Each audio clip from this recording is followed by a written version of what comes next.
If you have a colicky baby, this is the playbook to get you through these challenging times and hopefully get a little rest. But first things first, let's understand exactly what colic is. Colic isn't really a diagnosis. It's more like a term used to describe when a perfectly healthy baby cries excessively. And in this instance, excessive crying is defined as crying for 3 hours a day, at least 3 days a week for a duration of 3 weeks or more. The key thing to note is that these babies are healthy.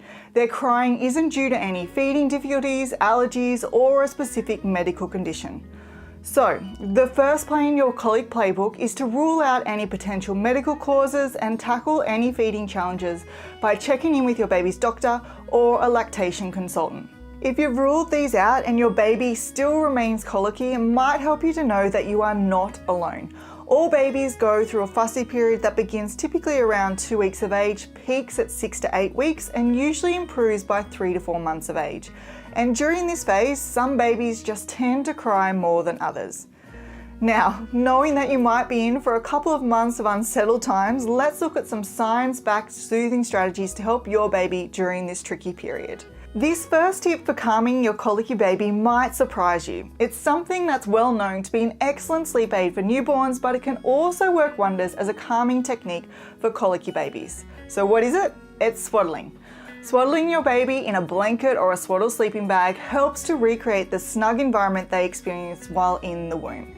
And this familiar feeling provides comfort and can soothe a distressed baby, making it an effective method for calming them down. I want to quickly mention something that I don't recommend, and I know some of you watching may disagree, and that is chiropractic care.